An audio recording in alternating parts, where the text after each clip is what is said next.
العلم النور العلم النور العلم النور. کس کا نام ہے؟ پیشانی کو زمین پر ٹکانا، ناک اور پیشانی کو وضع الجبہۃ والانف علی الارض، یہ تعریف کی ہمارے فقہاء نے. پیشانی اور ناک کو زمین پر ٹکانا یہ سجدہ ہے. الحمدللہ مسلمان اللہ کے سوا کسی کی سجدہ نہیں کرتا ہے. بعض جاہل ضرور ایسا کرتے ہیں لیکن ان کو تنبیہ کی ضرورت ہے، ان کو تعلیم کی ضرورت ہے. لیکن قبر کو بوسہ دینا، چادر کو بوسہ دینا، بزرگوں کے روضے کی جالی کو، چوکھٹ کو بوسہ دینا، اس کا ایک الگ حکم ہے. یہ ناجائز و حرام نہیں، ممانعت سے ادب کی بنیاد پر ہے. ورنہ بعض صحابہ کرام نے خود نبی کی قبر کو بوسہ دیا ہے، اس کو چوما ہے. اٹھائیے مشکاۃ شریف کی ہدایت، اٹھائیے مستدرک للحاکم، اس حدیث کے راوی حضرت ابو دردہ رضی اللہ تعالی عنہ ہے.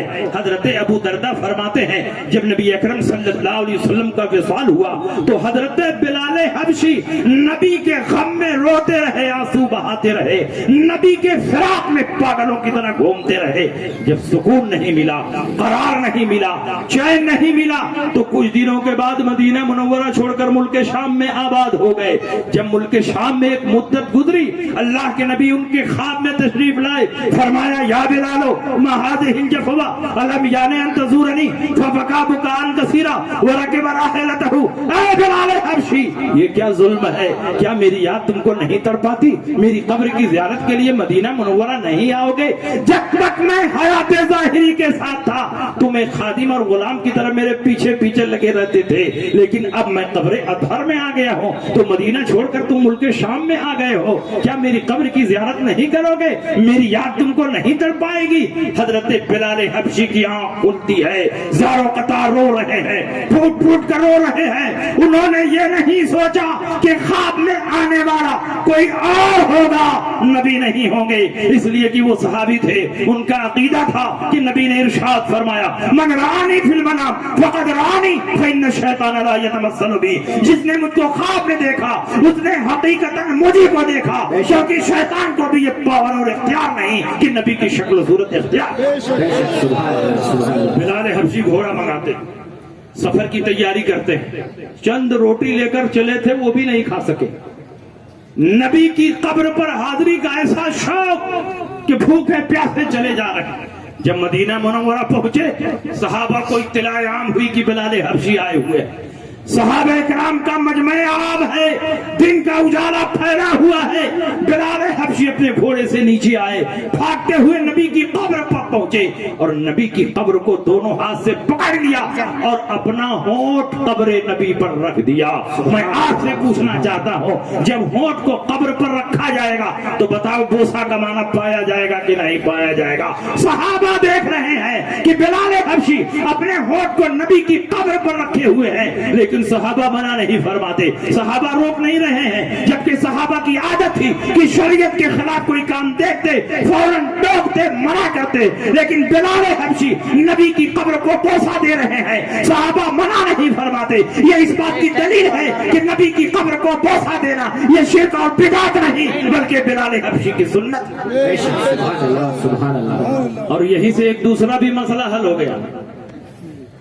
بلال حبشی ملک شام سے نبی کی قبر کی زیارت کی نیت سے سفر کر رہا ہے. آج کہا جاتا ہے کہ نبی کی قبر کی زیارت کی نیت سے سفر کرنا ناجائز و حرام ہے، صرف حج کی نیت سے سفر کرو. اور لا تشد الرحال الا علی ثلاثه مساجد کو الٹ پھیر کر کے غلط مفہوم پر فٹ کیا جاتا ہے. اس حدیث کا اس مفہوم سے کوئی تعلق نہیں. بلال حبشی ملک شام سے مدینہ منورہ کا سفر صرف اور صرف نبی کی قبر کی زیارت کی نیت سے کر رہے ہیں. یہ اس بات کی دلیل ہے کہ نبی کی قبر کی نیت سے سفر کرنا یہ ناجائز و حرام نہیں بلکہ بلال حبشی کی سنت ہے. اور اس سنت پر اعلیٰ حضرت امام اہل سنت بڑی مضبوطی کے ساتھ عمل کرتے ہوئے نظر آتے. جب اعلیٰ حضرت دوسری بار زیارت حرمین طیبین کے لیے جانے لگے باطنی کشش کی بنیاد پر چلے. پہلے سے کوئی ارادہ نہیں تھا لیکن نکل پڑے. لوگوں نے پوچھا حضور کہاں جا رہے ہیں؟ تو اعلیٰ حضرت یہ نہیں فرماتے ہیں کہ حج کے لیے جا رہے ہیں، بلکہ اعلیٰ حضرت فرماتے ہیں گنبد خضرا کا دیدار کرنے جا رہا ہوں، سبحان اللہ، روضہ اقدس کی زیارت کے لیے جا رہا ہوں۔ ایک معتقد نے کہا حضور آپ تو حج کے لیے جا رہے ہیں، حج کا نام نہیں لیتے، طواف کا نام نہیں لیتے، سعی کا نام نہیں لیتے، وقوف کا نام نہیں لیتے، رمی جمرات کا نام نہیں لیتے۔ اعلیٰ حضرت فرماتے ہیں ہندوستان سے وہاں جانے کا مقصد صرف اور صرف یہ ہے کہ گنبد خضرا کا دیدار ہو جائے، روضہ اقدس کی زیارت ہو جائے، اور اس مقصد سے جب وہاں پہنچ جاؤں گا تو اسی کے صدقے و طفیل حج کی سعادت بھی مل جائے گی، اس کے طفیل حج بھی خدا نے کرا دیے۔ اصل مراد حاضری اس پاک در کی ہے، کعبہ کا نام تک نہ لیا، طیبہ ہی کہا، پوچھا تھا ہم سے جس نے کہ نوزاد کی در۔ سبحان اللہ، سبحان اللہ، سبحان اللہ، بہت اچھا۔ اگر اس سلسلے کی روایتیں ہم پیش کریں تو بہت لمبی چوڑی روایتیں، بہت ساری روایتیں، لیکن ماننے والوں کے لیے 2-4 حدیثیں کافی، اور نہ ماننے والوں کے لیے حدیثوں کا دفتر بھی نہ کافی۔ تو عرس کی بنیادی منزل زیارت قبور، دوسرے نمبر پر ایصال ثواب، اور تیسرے نمبر پر کھڑے ہو کر صلاۃ و سلام۔ تو کیا ایصال ثواب کرنا یہ ناجائز و حرام ہے؟ ایصال ثواب اور فاتحہ کہتے کس کو ہے؟ زندوں کے نیک عمل کا ثواب مردوں کو پہنچانا، یہ ایصال ثواب ہے، یہی فاتحہ کی حقیقت ہے۔ آپ قرآن کی تلاوت کریں، نیت کریں، اس کا ثواب والدین کو پہنچے گا۔ آپ حج اور عمرہ کریں اور نیت کریں، اس کا ثواب بزرگان دین کو پہنچے گا۔ آپ صدقہ و خیرات کریں اور نیت کریں، اس کا ثواب عام مسلمانوں کو پہنچے گا۔ زندوں کے نیک عمل کا ثواب مردوں کو پہنچانا، یہی ایصال ثواب ہے اور یہی فاتحہ کی حقیقت ہے۔ مگر کچھ لوگ سمجھتے ہیں کہ ایصال ثواب بیکار ہے، قرآن ہم پڑھیں اور فائدہ دوسرے کو پہنچے، قربانی ہم کریں اور ثواب دوسرے کو پہنچے، ایسا نہیں ہوگا۔ جو نیک عمل کرے گا اسی کو ثواب پہنچے گا، زندوں کے نیک عمل کا ثواب مردوں کو نہیں پہنچے گا۔ میں کہتا ہوں آپ نہ ان کی مانیے نہ میری مانیے، آپ رسول پاک کی حدیث کو مانیے۔ رسول پاک سید عالم صلی اللہ علیہ وسلم کی کئی درجن حدیثوں سے ثابت ہے کہ زندوں کے نیک عمل کا ثواب مردوں کو پہنچتا ہے، یہی ایصال ثواب ہے اور یہی فاتحہ کی حقیقت ہے۔ بخاری شریف اور مسلم شریف میں یہ حدیث موجود ہے، نبی اکرم صلی اللہ علیہ وسلم کی بارگاہ میں ایک خاتون حاضر ہوئی، ان امرأة من جحینة جاءت الى النبی صلی اللہ علیہ وسلم وقالت یا رسول اللہ ان امی نظرت ان تحج فلم تحج حتى ماتت افاحج عنها قال حجی عنها۔ ایک عورت جو قبیلہ جحینہ سے تعلق رکھتی تھی نبی کی خدمت میں حاضر ہوئی، کہا یا رسول اللہ میری ماں نے نظر مانی تھی کہ حج کریں گے، حج نہ کر سکی، ان کا انتقال ہو گیا، کیا میں ہی ان کی طرف سے حج کر لوں، ان کو ثواب مل جائے گا؟ نبی نے فرمایا حجی عنہا، ان کی طرف سے حج کر لے ثواب مل جائے گا۔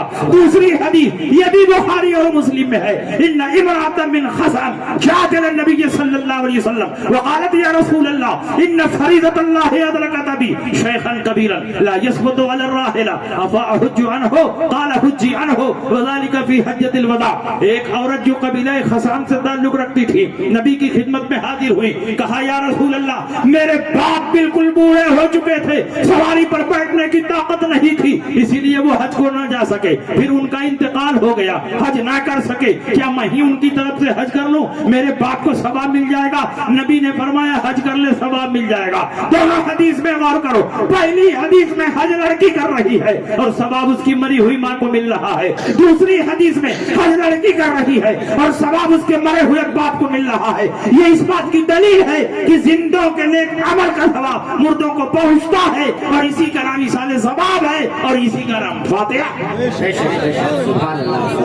مگر کچھ لوگ کہتے ہیں کہ نہیں پہنچتا، تو میں کہتا ہوں کہ تم ٹھیک کہتے ہو، تمہارا نہیں پہنچتا ہے، ہمارا تو پہنچتا ہے، کیونکہ ابو داؤد کی حدیث میں یہ بھی ہے، حضرت عمرو بن العاص نبی کی خدمت میں حاضر ہوئے، کہا یا رسول اللہ میرا باپ عاصم بن وائل پوری زندگی آپ کی مخالفت کرتا رہا، حشر و نشر، جنت و دوزخ کا انکار کرتا رہا، عذاب قبر، تمیم قبر کا انکار کرتا رہا، تمام امور آخرت کا انکار کرتا رہا، لیکن جب مرنے لگا تو مجھ کو بلایا، میرے چھوٹے بھائی ہشام کو بلایا اور کہا کہ دیکھو میں نے ہمیشہ محمد کی باتوں کا انکار کیا ہے، جنت و دوزخ کا انکار کیا ہے، پل صراط، حساب و کتاب کا انکار کیا ہے، لیکن اب دنیا سے جا رہا ہوں تو بڑا ڈر لگ رہا ہے، کہیں کہیں محمد کی بات سچی نہ ثابت ہو جائے, وہاں حساب و کتاب نہ شروع ہو جائے, تو میرے پاس بچنے کا کیا ذریعہ ہوگا؟ میں نے محمد کا کلمہ پڑھا نہیں, میں نے اسلام قبول کیا نہیں, اگر وہاں حساب و کتاب شروع ہو گیا تو میرے پاس بچنے کا کوئی انتظام نہیں ہے. اس لیے تم دونوں بیٹوں کو وصیت کرتا ہوں, میرے مرنے کے بعد 50 غلام میری طرف سے آزاد کر دینا. اللہ کے نبی کی بارگاہ میں عمرو بن العاص پہنچے, کہا یا رسول اللہ, اگر ہم غلام آزاد کریں تو میرے باپ کو ثواب ملے گا کہ نہیں ملے گا؟ اللہ کے نبی ارشاد فرماتے ہیں, ابو داؤد کے الفاظ ہیں, لو کان مسلما فاعتقت من ہو او تصدقت من ہو او حججت من ہو بلغہ ذلک, اگر تیرا باپ مسلمان ہوتا اور تم اس کی طرف سے غلام آزاد کرتے, صدقہ و خیرات کرتے, حج کرتے, تو اس کو ثواب ملتا. نبی نے کیا فرمایا؟ اگر مسلمان ہوتا تو اس کو ثواب ملتا, تیرا باپ تو کافر تھا, اس کو ثواب نہیں ملے گا. جو کہتے ہیں ثواب نہیں ملتا ہے وہ ٹھیک کہتے ہیں, ان کے مردے ایسے ہی ہیں کہ ان کو ثواب نہ ملے. ہمارے مردے نبی کی عشق میں مرے ہیں, نبی کی محبت میں مرے ہیں, نبی کی غلامی کا پٹا اپنے گلے میں ڈال کر گئے ہیں, ان کے سینوں میں ایمان کی روشنی جگمگا رہی ہے. جب ہم اپنے مردوں کو ثواب پہنچائیں گے تو ثواب پہنچے گا. ثواب پہنچتا بھی ہے اور نہیں بھی پہنچتا ہے, یہ مردے پر ڈیپینڈ کرتا ہے مردہ کیسا ہے. مردہ مومن ہو تو ثواب پہنچے گا, مردہ کافر ہو تو ثواب نہیں. نعرہ تکبیر, نعرہ رسالت, علماء اہل سنت, مسلک اعلی حضرت, عرص بھرپور شاہ, نعرہ تکبیر, نعرہ رسالت. بہت اچھا. ایک صاحب نے کہا کہ چلیے نفس ایصال ثواب کو ہم نے تسلیم کر لیا, لیکن آپ لوگ جب ایصال ثواب کرتے ہیں, فاتحہ پڑھتے ہیں, تو سامنے کھانا رکھ کے بھی فاتحہ پڑھتے ہیں. سامنے کھانا رکھنے کا کہیں ثبوت نہیں. میں کہتا ہوں تمہارا ثبوت ہو کہ نہ ہو, سامنے کھانا رکھنے کا ثبوت ہے. وہ بھی بخاری کی حدیث میں ہے. حضرت انس بن مالک رضی اللہ تعالیٰ عنہ بارگاہ رسالت میں حاضر ہوئے. ان کی والدہ محترمہ حضرت ام سلیم نے نبی کے لیے مالیدہ بنایا, اور آپ لوگ محرم میں مالیدہ بناتے ہیں, لیکن سادہ مالیدہ نہیں. حضرت ام سلیم نے جو مالیدہ بنایا اس میں دہی, گھی, کھجور, پنیر اور بہت ساری چیزیں ملا کر شاندار مالیدہ بنایا, اور کہا بیٹے لے جاؤ ذرا چائے روک دیجیے, تقریر ابھی بس ختم ہی ہونے والی ہے.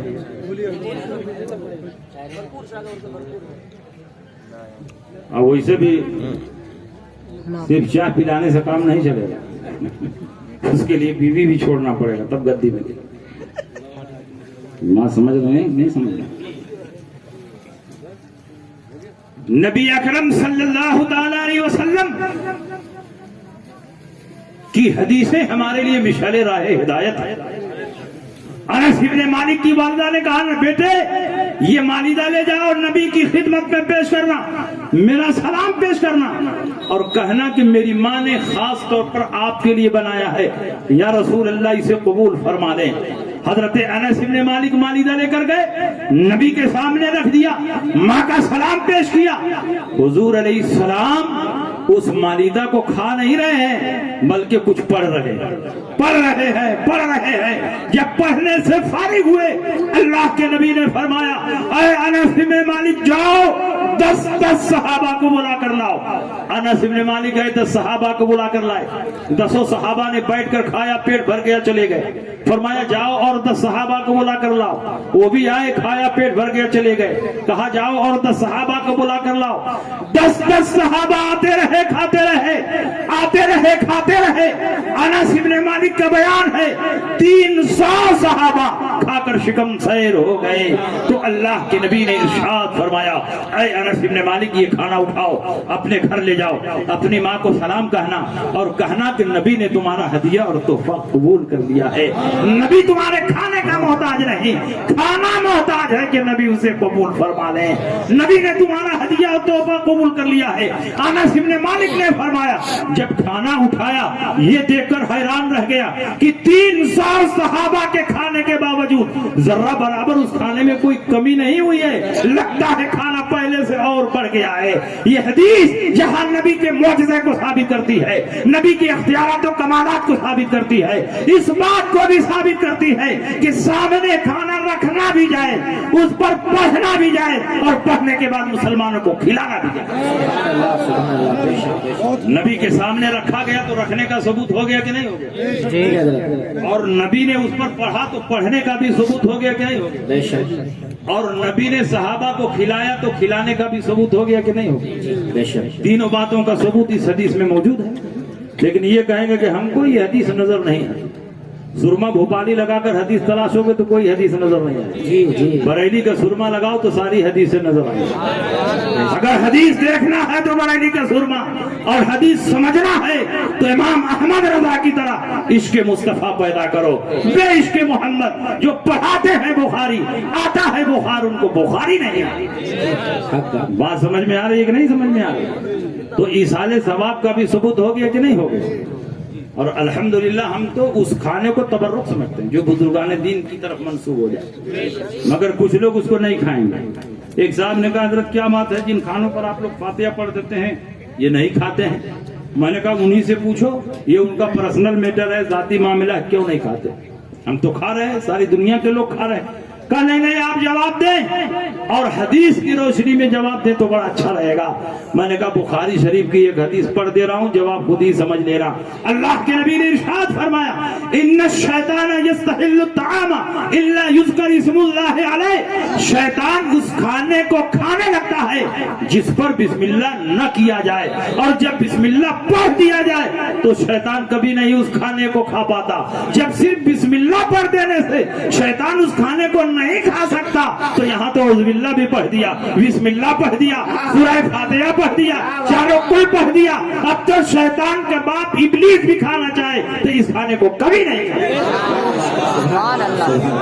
دو باتوں کا ثبوت ہو گیا, قبروں پر جانا اور ایصال ثواب.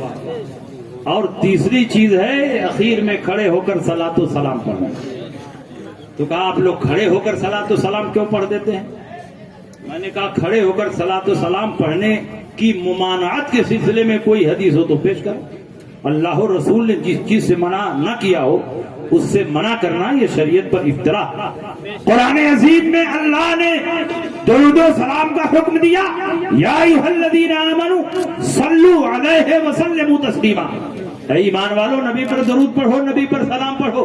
اللہ نے درود و سلام کا حکم دیا, لیکن اللہ نے کوئی قید نہیں ذکر کی. اللہ نے درود و سلام کے الفاظ نہیں بتائے, اللہ نے درود و سلام کے لیے کوئی وقت نہیں متعین کیا.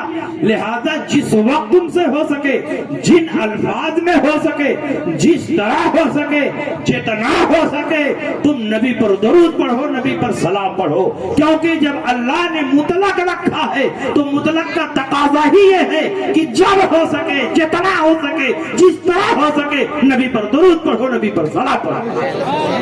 اگر کھڑے ہو کر پڑھنا ناجائز ہوتا تو اللہ تعالیٰ وہی منع فرما دیتا, اے ایمان والو نبی پر درود پڑھو, نبی پر سلام پڑھو, مگر کھڑے ہو کر نہ پڑھنا. اللہ نے منع تو نہیں کیا تو تم کیوں منع کر رہے؟ اور اگر اللہ نے نہیں منع کیا تو کم سے کم رسول پاک ہی منع فرما دیتے, لیکن رسول پاک بھی نہیں منع فرما رہے. اس کو مثال کے ذریعے سمجھو. قرآن میں اللہ نے فرمایا کلو واشربو, کھاؤ اور پیو.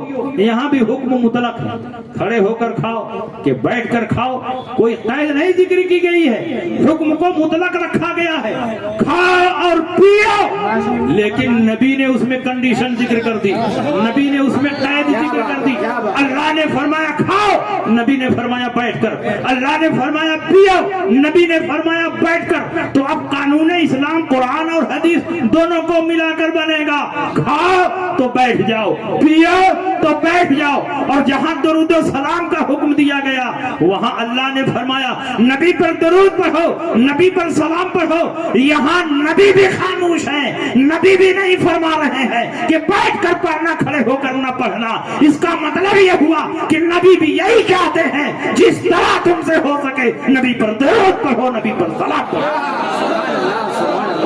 اگر کھڑے ہو کر پڑھنا ناجائز ہوتا تو یا تو اللہ منع کرتا یا رسول اللہ منع کرتے، اور جس سے نہ اللہ نے منع کیا نہ رسول اللہ نے منع کیا، اس سے منع کرنا یہ شریعت پر زیادتی ہے اور افتراء ہے۔ اس لیے مسلمانوں، آپ کا مسلک نہایت مضبوط اور مستحکم ہے۔ اب کوئی سوال کرے کہ نہیں صاحب، آپ صاف صاف حدیث سنائیے کہ کھڑے ہو کر صلاۃ و سلام پڑھنا یہ جائز اور درست ہے۔ حالانکہ دلیل کا مطالبہ تو ہم کو کرنا چاہیے، جو مدعی حرمت ہو، جو حرمت کا دعویٰ کر رہا ہو، دلیل دینا اس کی ذمہ داری ہے۔ تم کہتے ہو کھڑے ہو کر درود و سلام پڑھنا ناجائز ہے تو تمہارے اوپر دلیل دینا لازم ہے، لیکن آؤ ہمیں دلیل دے رہے ہیں۔ کھڑے ہو کر صلاۃ و سلام پڑھنا یہ جائز ہی نہیں، رسول پاک کی حدیث سے ثابت ہے۔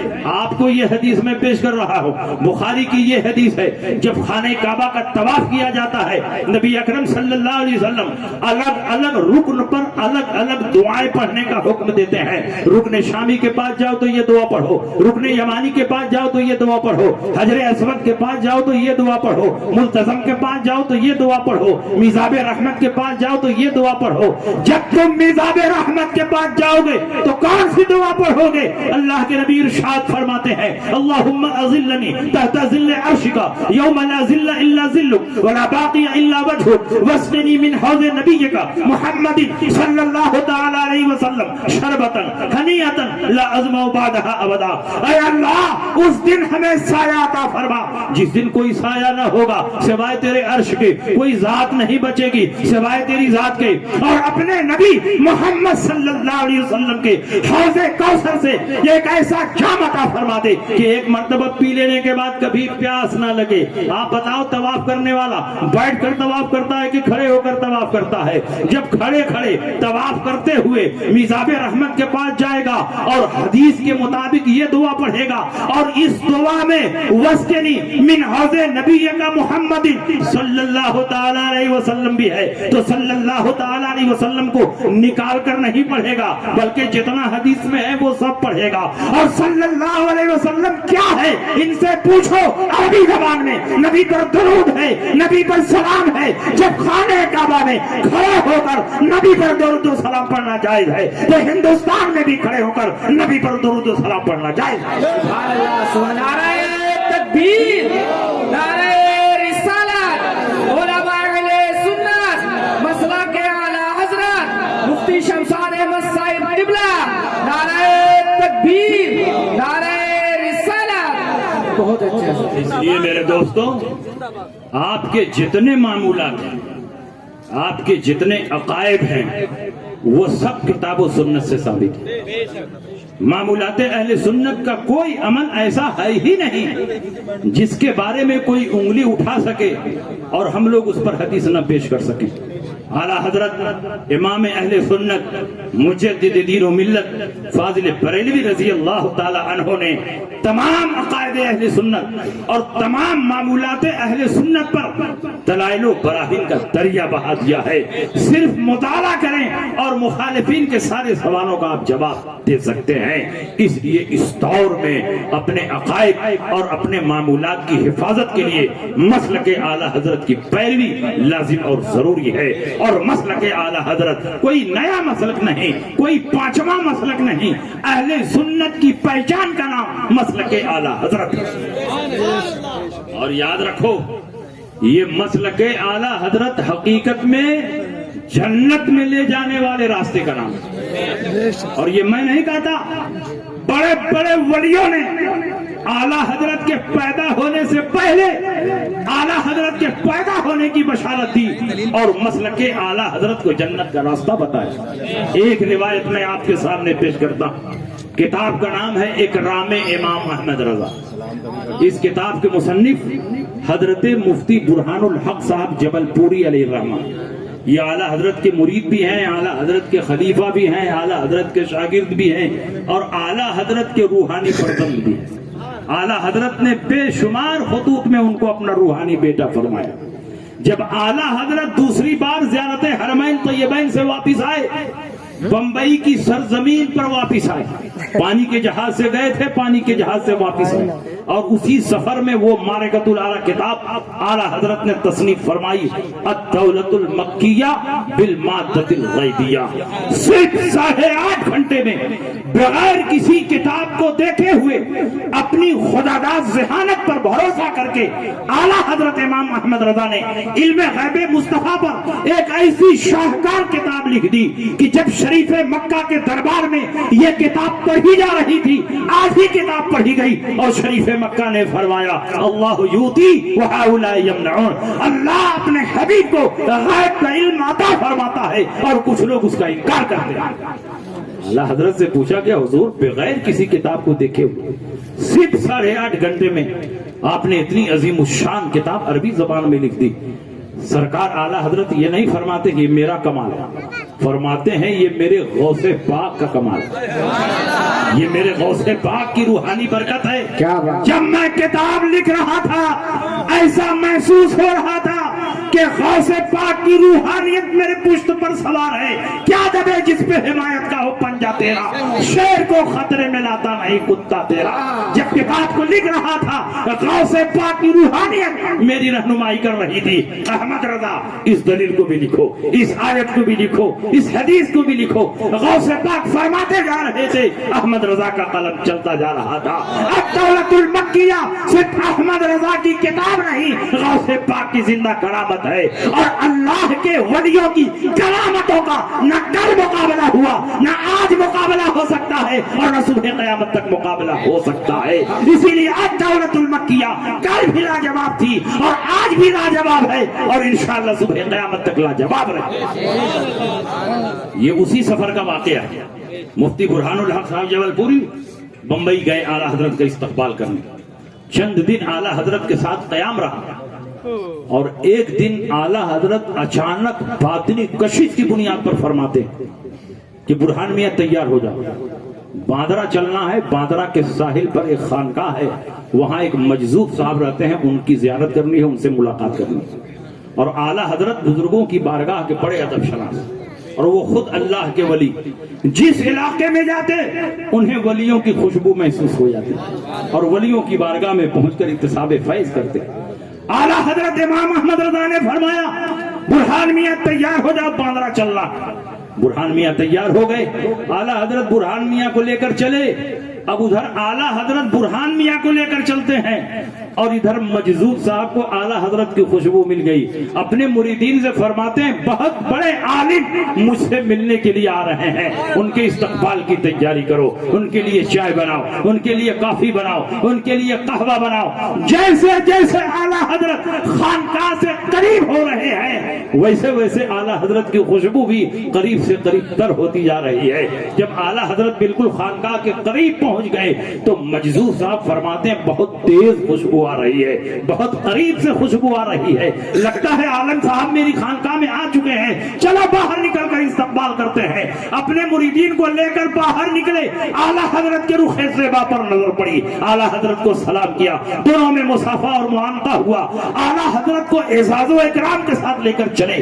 اپنے حجرے میں آئے، اعلیٰ حضرت بیٹھتے ہیں، مفتی برہان الحق بیٹھتے ہیں، مجذوب صاحب بیٹھتے ہیں، بڑے بڑے علماء اور مشائخ بیٹھے ہیں، مریدین معتقدین بیٹھتے ہیں. مجذوب صاحب کی عادت تھی کہ ان کی خانقاہ میں 3 چیزیں ہمیشہ تیار رہتی تھی، چائے، کافی، قہوہ. اور جب کوئی عالم پہنچتا تھا تو اس کے چہرے کو غور سے دیکھ کر کے فرماتے ان کو چائے پلاؤ، ان کو کافی پلاؤ، ان کو قہوہ پلاؤ. جب اعلیٰ حضرت پہنچے تو مجذوب صاحب فرماتے ہیں بتائیے کیا پینا پسند کریں گے؟ آپ کے لیے چائے بھی حاضر ہے، آپ کے لیے کافی بھی حاضر ہے، آپ کے لیے قہوہ بھی حاضر ہے. اعلیٰ حضرت فرماتے ہیں کہ مجذوب صاحب نے تینوں کا نام لیا، مجھے تینوں میں برکت نظر آ رہی ہے. چائے بھی پسند ہے، کافی بھی پسند ہے، قہوہ بھی پسند ہے. ایک ہی پیالی میں چائے ڈالی گئی، اسی میں کافی ڈالی گئی، اسی میں قہوہ ڈالا گیا اور اعلیٰ حضرت نے چمچے سے ہلا کر پی لیا. اس کے بعد اعلیٰ حضرت اور مجذوب صاحب میں گفتگو شروع ہوتی ہے. مفتی برہان الحق فرماتے ہیں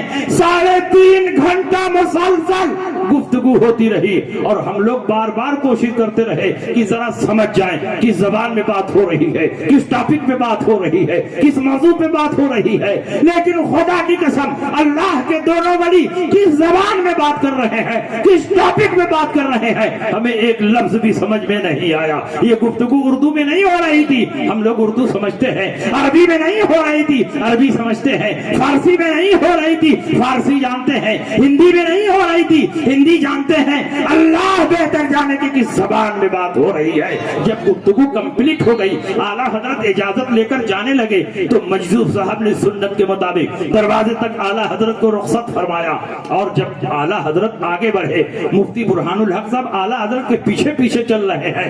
اچانک ان کے دل میں خیال آیا کہ اعلیٰ حضرت جن سے ملنے کے لیے آئے ہیں وہ کوئی معمولی بزرگ نہیں ہوں گے، بہت پائے کے بزرگ ہوں گے، تبھی اعلیٰ حضرت یہاں تشریف لائے ہیں۔ چلوں میں بھی تنہائی میں اپنے لیے دعا کرا لوں، کچھ نصیحت حاصل کر لوں۔ اعلیٰ حضرت کے پیچھے پیچھے جا رہے تھے اور بھاگ کر پھر حجرے میں آ گئے اور مجذوب صاحب سے کہتے ہیں مفتی برہان الحق کہ حضور میرے لیے بھی کچھ نصیحت فرماتے ہیں۔ مجذوب صاحب نے کہا تم مجھ سے نصیحت لینا چاہتے ہو؟ کہا ہاں حضور آپ ہی سے نصیحت لینا چاہتا ہوں۔ تو مجذوب صاحب نے کہا اگر تم مجھ سے نصیحت لینا چاہتے ہو تو میری پہلی اور آخری نصیحت یہ ہے کہ ابھی جن کے پیچھے پیچھے چل رہے تھے انہی کے قدم پہ قدم چلتے رہو، جنت تک پہنچ جاؤ گے۔ ان کا راستہ جنت میں لے جانے والا راستہ ہے۔ مسلک اعلیٰ حضرت کوئی نیا مسلک نہیں، جنت میں لے جانے والے راستے کا نام مسلک اعلیٰ حضرت۔ سبحان اللہ سبحان اللہ، بہت اچھا۔ تکبیر، رسالت، مسلک اعلیٰ حضرت سے بھرپور شان، علماء اہل سنت، نعرہ تکبیر، نعرہ رسالت۔ ایک دو بات اور سن لیجیے تقریر ختم ہو جائے۔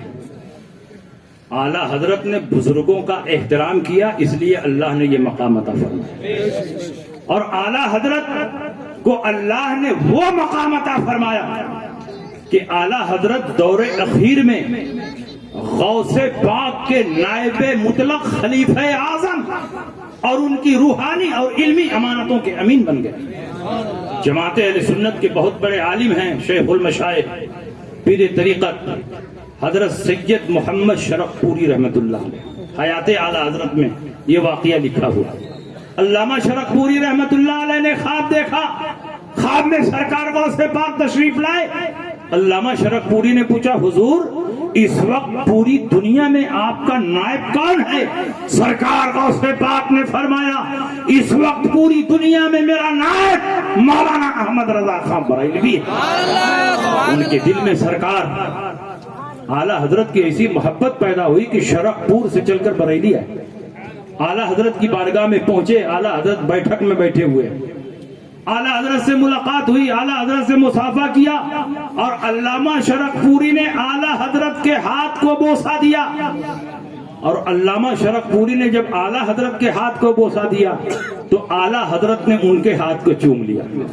علامہ شرف پوری نے فرمایا حضور میں نے اپنا تعارف نہیں کروایا، میں نے اپنا نام نہیں بتایا، میں پہلی بار آپ کی خدمت میں آ رہا ہوں، آپ مجھے جانتے نہیں ہیں اور آپ نے میرے ہاتھ کو بوسہ دے دیا۔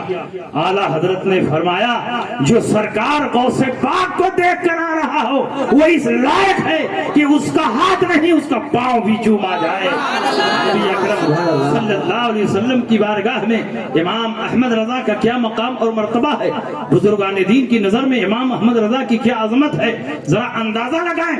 جب علامہ شرف پوری اعلیٰ حضرت کے 3-4 دن تک مہمان رہے، پلٹ کر گئے، ایک مجمع عام سے خطاب کرتے ہوئے ارشاد فرمایا اے لوگوں میں بریلی سے آ رہا ہوں، اعلیٰ حضرت امام احمد رضا سے مل کر آ رہا ہوں، خدا کی قسم میں نے دیکھا ان کی بارگاہ میں ایک پردہ پڑا ہوا ہے، ان کے حجرے میں ایک پردہ پڑا ہوا ہے، اور پردے کے پیچھے رسول پاک سید عالم صلی اللہ علیہ وسلم تشریف فرما ہے، اور جو رسول پاک فرما رہے ہیں وہی مولانا احمد رضا بول رہے ہیں، وہی مولانا احمد رضا لکھ رہے ہیں، زبان احمد رضا کی ہے لیکن باتیں رسول اللہ۔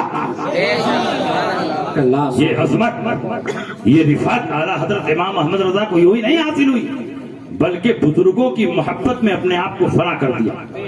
غوث پاک کے اتنے بڑے دیوانے کہ سرکار اعلیٰ حضرت جتنا قصیدہ غوث پاک کا لکھ رہے ہیں کسی اور ولی غوث اور قطب کا نہیں لکھ رہے ہیں. جتنی منقبتیں آپ کی شان میں لکھ رہے ہیں کسی اور ولی غوث اور قطب کے بارے میں نہیں لکھ رہے ہیں.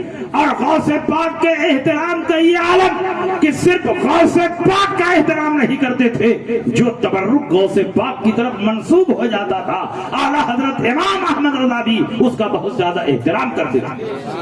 آخری واقعہ سنیے, تقریر ختم. شیخ الاسلام علامہ مدنی میاں کے والد محدث اعظم کچوچوی, ان کا نام سید محمد. محدث اعظم کچوچوی جب مدرسے سے فارغ ہو گئے, گھر والوں نے فیصلہ کیا کہ ان کو بہت بڑا مفتی بنانا ہے, اور مفتی بننے کے لیے کسی ماہر مفتی کی نگرانی میں کئی سال فتویٰ نویسی کی ٹریننگ لینی پڑتی ہے, تب جا کر کے آدمی مفتی بن پاتا ہے. صرف کتابیں پڑھ کر کوئی مفتی نہیں بن سکتا, جیسے کتابیں پڑھ کر کوئی ڈاکٹر نہیں بن سکتا. جب تک کسی ماہر ڈاکٹر کی نگرانی میں کئی سال